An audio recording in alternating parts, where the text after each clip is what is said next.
Philip Jenkins, Distinguished Professor of History and Religious Studies at Pennsylvania State University, has called anti Catholicism the one remaining acceptable prejudice in America.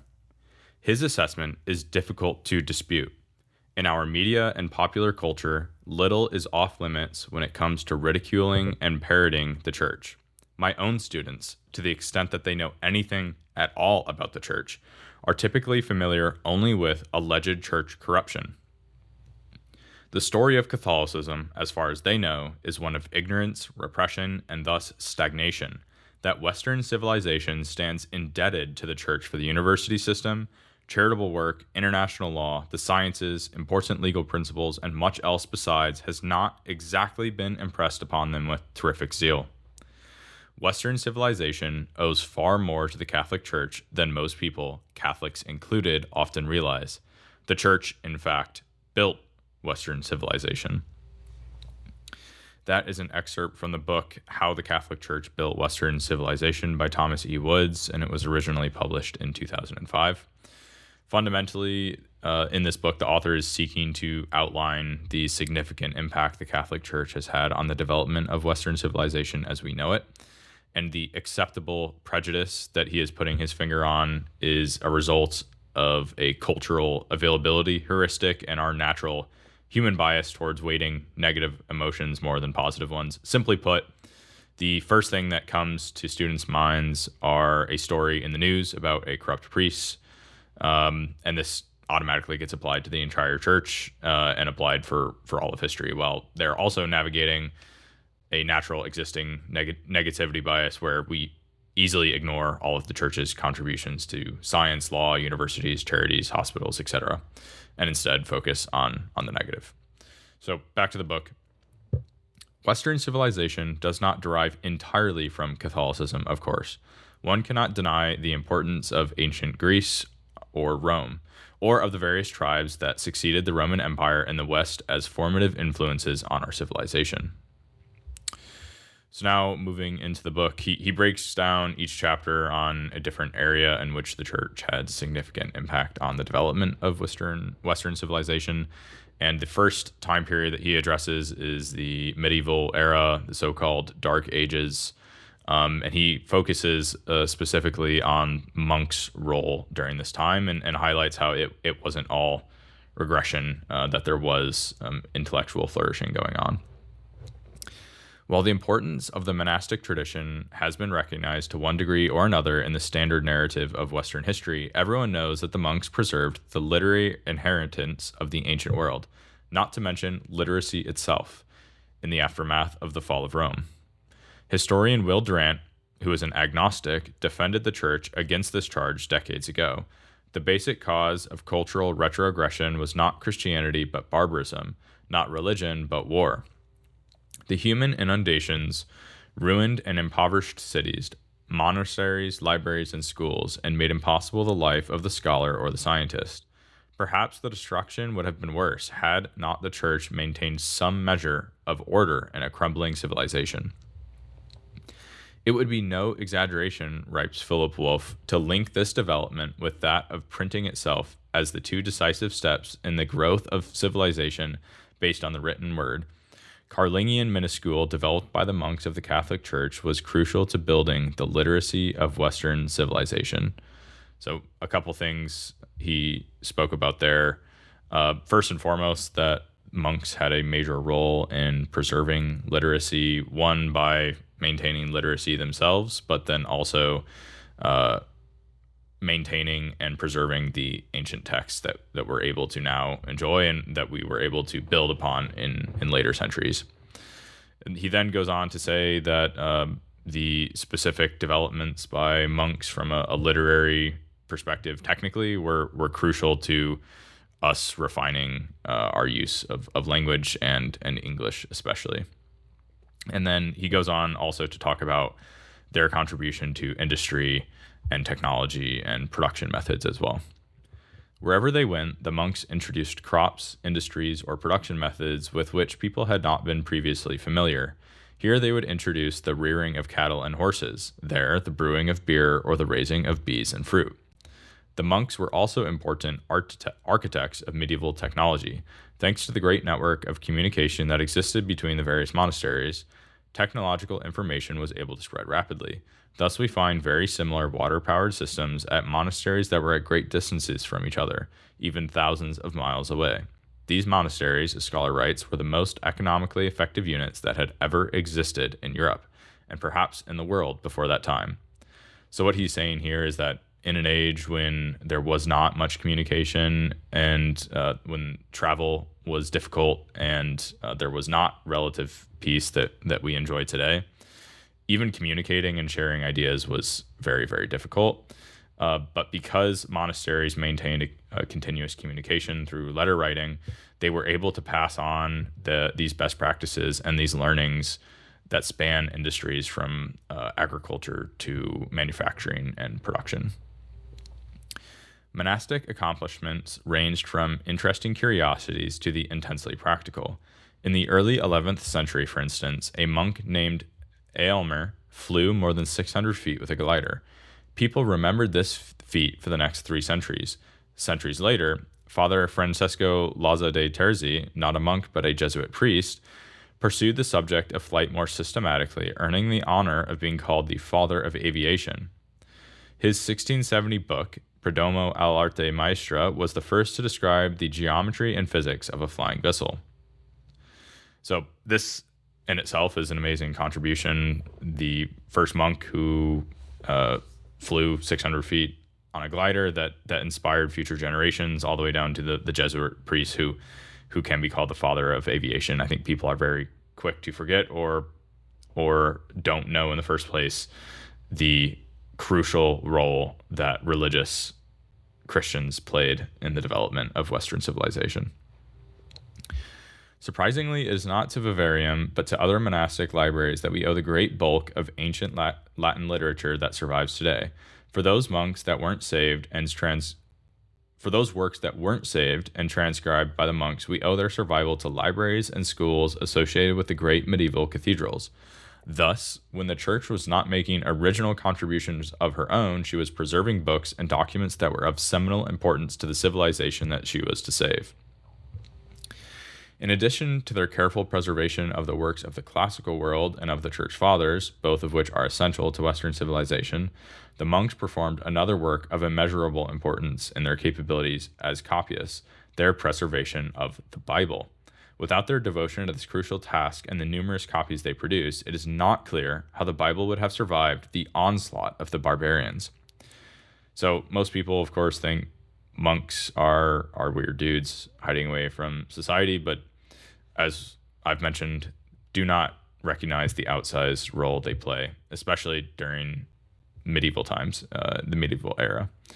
So in an age where we assume there was little learning and development, monks were preserving literature and literacy generally, contributing to science and industry, and most importantly, preserving the Bible. And I think another anecdote that's important to note here is that those that are critical of the church, especially from a Protestant perspective, will hold very tightly to sola scriptura, which is not in itself a bad thing, but overlook the fact that the Bible that they inherit, both from a canonical perspective, but also from a literal perspective of who copied the thing, are Catholic priests and monks and religious. So it's difficult to critique the church or to claim the church as being in a complete state of apostasy when the Bible that you hold at the highest regard, which is good, is directly a downstream effect of that very same church. So back to the book on the church's role in developing the university system and creating the environment for which the scientific method would spring. Historians have marveled at the extent to which intellectual debate in those early universities was free and unfettered. The exaltation of human reason and its capabilities, a commitment to rigorous and rational debate, a promotion of intellectual inquiry and scholarly exchange, all sponsored by the church, provided the framework for the scientific revolution, which was unique to Western civilization. To obtain the Bachelor of Arts degree, a student was expected to determine a question by himself to the satisfaction of the faculty. This kind of emphasis on careful argument, on marshaling a persuasive case for each side of a question, and on resolving a dispute by means of rational tools sounds like the opposite of the intellectual life that most people associate with medieval man. But that was how the degree granting process operated. Was it just a coincidence that modern science developed in a largely Catholic milieu, or was there something about Catholicism itself that enabled the success of science? Even to raise the question is to transgress the boundaries of fashionable opinion. Yet more and more scholars have begun to ask it, and their answers may come as a surprise. St. Thomas Aquinas, himself a product of the medieval period, said, "First, the truth of Scripture must be held inviolate. Secondly, when there are different ways of explaining a scriptural text, no particular explanation should be held so rigidly that if convincing arguments show it to be false, anyone dare to insist that it is still the definitive sense of the text. Otherwise, unbelievers will scorn sacred scripture, and the way to faith will be closed to them." So fundamentally, what St. Thomas Aquinas is articulating here is that there cannot be a genuine conflict between truth discovered through science and truth revealed through God in Scripture. Either we have misinterpreted the science or we have misinterpreted the meaning of Scripture, which is a human error, not a divine one. The principle articulated by St. Thomas here, who of course is one of the greatest doctors of the church, is especially relevant to the case of Galileo, who the author devotes relatively significant time to in the book. So back to the book here on the Galileo case. In 1624, he made another trip to Rome, where once again he was received with great enthusiasm and warmth, he being Galileo. Influential cardinals were eager to discuss scientific questions with him. Pope Urban presented him with several impressive gifts, including 2 medals and a statement urging further patronage for his work. The Pope spoke of Galileo as a man whose fame shines in the heavens and is spread over the whole world. Urban told the astronomer that the Church has never declared Copernicanism to be heretical, nor would the Church ever do so. Galileo's dialogue concerning the 2 chief world systems, published in 1632, was written at the urging of the Pope, but it ignored the instruction to treat Copernicanism as a hypothesis rather than as established truth. Years later, Father Greinberger allegedly remarked that Galileo treated his conclusions as hypotheses. The great astronomer could have written anything he wished. So what he's saying there is that the request was to produce this work by direct order of the Church and the Pope, but that the conclusions, until definitive proof was provided, that they should be treated as hypotheses, and that if they continued to be treated as hypotheses until proven, that he could have continued to write anything that he wished. Jerome Langford, among the most judicious modern scholars of the subject, provides a useful summary of Galileo's position on the point. Galileo was convinced that he had the truth, but objectively he had no proof with which to win the allegiance of open-minded men. It is a complete injustice to contend, as some historians do, that no one would listen to his arguments, that he never had a chance. The Jesuit astronomers had confirmed his discoveries. They waited eagerly for further proof so that they could abandon the Tychonic system and come out solidly in favor of Copernicanism. Many influential churchmen believed that Galileo might be right, but they had to wait for more proof. So this position the author is positing here is in direct conflict to the narrative that most people hear today, which is that Galileo was persecuted and that the Church is in complete ignorance and error. So moving on, regarding art and architecture, the Church's influence and contributions to Western civilization. In this regard, back to the book. Mathematics was a vehicle for revealing to humankind the innermost secrets of heaven. They thought the harmony of musical consonances was based on the same ratios as those forming cosmic order. The cosmos was a work of architecture, and God was its architect. These ideas led builders to conceive of architecture as applied geometry, geometry as applied theology, and the designer of a Gothic cathedral as an imitator of the divine master. Moving on to the church's contributions on law as well as international law and how people are treated and human rights. Reports of Spanish mistreatment of the New World natives prompted a severe crisis of conscience among significant sectors of the Spanish population in the 16th century, not least among philosophers and theologians. This fact alone indicates that we are witnessing something historically unusual. Nothing in the historical records suggests that until then, the Aztecs had any moral qualms about their conquests, and the large-scale human sacrifice that was so fundamental to Aztec civilization appears to have elicited no outpouring of self-criticism and philosophical reflection among Aztecs comparable to what European misbehavior provoked among Catholic theologians in the 16th century. It was in the course of that philosophical reflection that the Spaniards achieved something rather substantial, the beginnings of modern international law.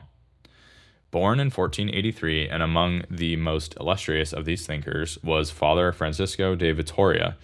In the course of his own critique of Spanish policy, Vitoria had laid the groundwork for modern international law theory, and for that reason is sometimes called the father of international law, a man who proposed for the first time international law in modern terms.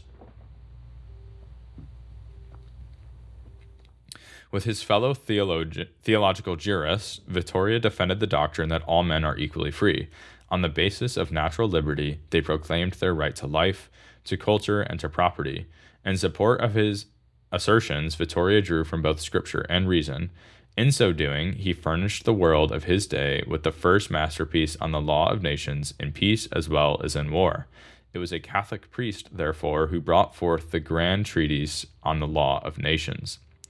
So what the author is arguing here is not that bad things didn't happen when there was European colonialism, but that the criticism of the church and the past, generally speaking, is only possible because we have inherited the moral tools of those same people, of the church, and that the church has already used those same moral tools to criticize themselves, both in the era of expansion as well as today.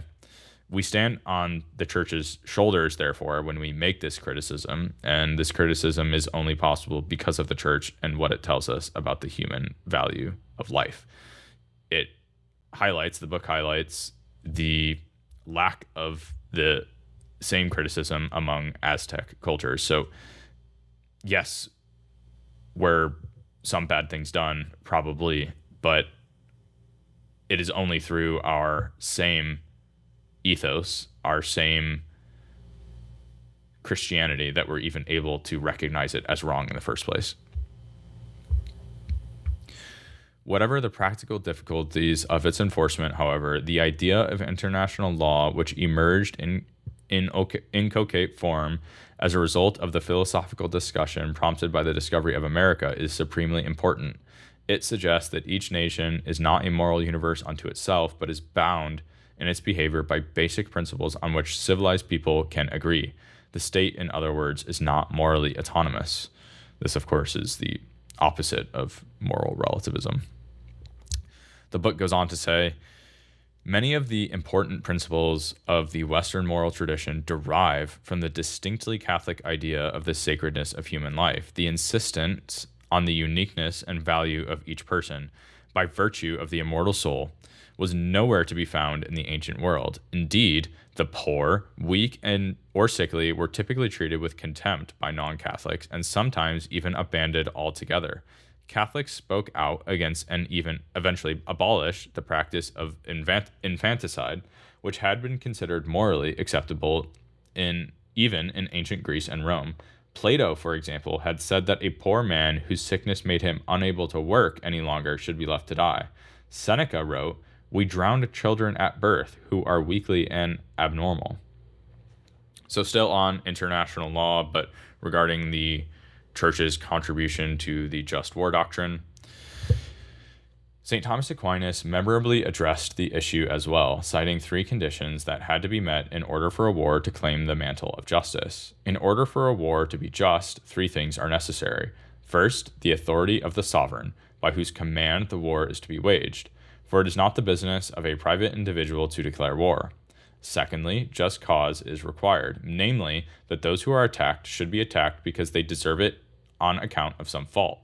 Wherefore, Augustine says a just war is wont to be described as one that avenges wrongs, when a nation or state has to be punished for refusing to make amends for the wrongs inflicted by its subjects or to restore what it has seized unjustly. Thirdly, it is necessary that the belligerents should have a rightful intention, so that they intend the advancement of good or the avoidance of evil. For it may happen that the war is declared by the legitimate authority and for a just cause, and yet be rendered unlawful through a wicked intention. Hence, Augustine says, the passion for inflicting harm, the cruel thirst for vengeance, and a relentless spirit and fever of revolt, the lust of power, and such like things, are all rightly condemned in war. The book also talks about the unique role of women and in the church and how this set a precedent for the development of women's rights in later centuries. Adultery, according to the church, was not confined to a wife's infidelity to her husband, as the ancient world so often had it, but also extended to a husband's unfaithfulness to his wife. The church's influence in this area was of great historical significance, which is why Edward Westermarck, in his accomplished history of the institution of marriage, credited Christian influence with the equalization of the sin of adultery. Women found protection in the teachings of the church, writes philosopher Robert Phillips, and were permitted to form communities of religious who would be self-governing, something unheard of in any culture of the ancient world. Look at the catalog of saints filled up with women. Where in the world were women able to run their own schools, convents, colleges, hospitals, and orphanages outside of Catholicism? I think this is a super important point, and it is not only was it contradictory to the culture in the past, but is contradictory to many current religions in the modern day, and yet many people fail to recognize that. So moving on to the church's role in charity and hospitals, it would take many large volumes to record the complete history of Catholic charitable work carried on by individuals, parishes, dioceses, monasteries, missionaries, friars, nuns, and lay organizations. Suffice it to say that Catholic charity has had no peer in the amount and variety of good work it has done and the human suffering and misery it has alleviated. Let us go still further. The Catholic Church invented charity as we know it in the West. The spirit of Catholic charity did not arise in a vacuum, but took its inspiration from the teaching of Christ. A new commandment I give unto you, that you love one another as I have loved you, that you also love one another. By this shall all men know that you are my disciples, if you have love for one another. John chapter 13, verses 34 and 35. So impressive has Catholic charitable work been that even the church's own enemies have grudgingly acknowledged it. The pagan writer Lucian, who lived from 130 to 200, observed in astonishment, the earnestness with which people of this religion help one another in their need is incredible. They spare themselves nothing for this end. Julian, the apostate, the Roman emperor who made a futile if energetic attempt in the 360s to return the empire to its earlier paganism, conceded that Christians outshone the pagans in their devotion to charitable work. Whilst the pagan priest neglects the poor, he wrote, the hated Galileans, i.e. the Christians, devote themselves to works of charity. I think the interesting question is if people would make this same remark about the average Christian today. I hope so, but I don't know. Finally, the author concludes with an inspiring call to action and a clear choice between two options that we all have.